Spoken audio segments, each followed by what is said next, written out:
В горном селении Эрзи, что значит «орел» в Ингушетии, на протяжении многих веков хранился уникальный памятник искусства – орел Сулеймана.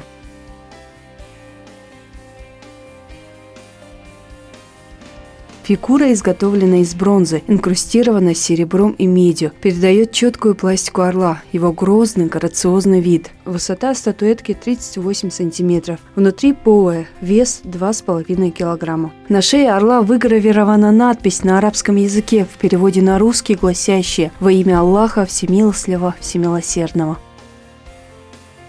С противоположной стороны выбито имя мастера-изготовителя Сулейман и дата изготовления 189 год хиджры, что соответствует 796-797 году по григорианскому календарю. На груди фигуры в верхней ее части выгравирован большой медальон. Существует версия того, что он использовался как штандарт, как символ народа. Немало известных случаев, когда животные в любых своих формах принимали обличие символа той или иной армии. Мне вспоминается этот орел 9-го легиона, когда орел, символ Римской империи, был как знамя воинского подразделения. Орел Сулеймана является самым древнейшим, точно датированным раннемусульманским памятником. Ни в России, ни в мире не существует более раннего арабского документа, чем орел Сулеймана.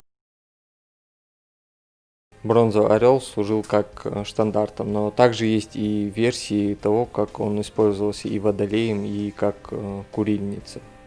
Потому как есть отверстия, которые могли использоваться для этих нужд.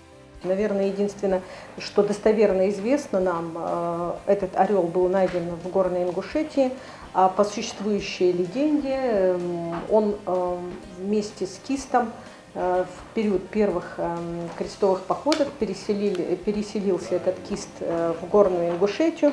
Сначала приехал в Абхазию, оттуда в Грузию, и потом переселился в Ингушетию. И многие считают, существуют и легенды, и различные предания, в которых говорится, что жители горного селения Эрзи это были те ингуши, которые первые приняли ислам, и поэтому именно этот кист обосновался в горном селении. В 1931 году орел был выкуплен у жителей селения Эрзи Ингушским краеведческим музеем и на протяжении многих лет экспонировался в городе Владикавказе. После объединения Ингушской и Чеченской автономных областей в 1934 году произошла передача экспоната Ингушского краеведческого музея в Чечено-Ингушский музей краеведения. Однако осенью 1939 года этот великолепный памятник арабского культурного мира был передан в Государственный Эрмитаж в отдел Востока. К 240-летию вступления Ингушетии в состав России инициативная группа во главе с художником Даудом Оздоевым обратилась к главе республики Юнусбеку Евкурову с просьбой изготовить точную копию орла Сулеймана. В республике была создана комиссия с привлечением специалистов для его всестороннего изучения. С этого момента началась новая страница в истории уникального экспоната. Вся эта процессия передачи проходила в самом Эрмитаже. Туда поехал бывший глава республики Юнусбек Маматкереевич Евкуров. Также там присутствовал директор нашего музея Сагов Магомед Закриевич. Почетная миссия по хранению этого ценного экспоната, пусть он и является копией оригинала, является очень важным достоянием для нашего музея, который заставляет нас гордиться. Нужно сказать, что копия практически не отличается от оригинала.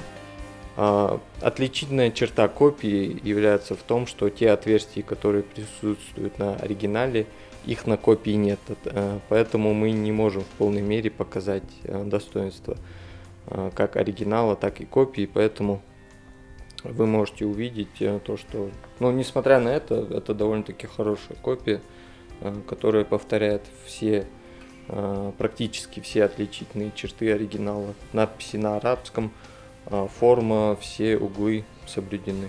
Несмотря на то, что экспонат является копией, он представляет собой большую историческую и культурную ценность, так как орел Сулеймана – один из национальных символов Ингушетии.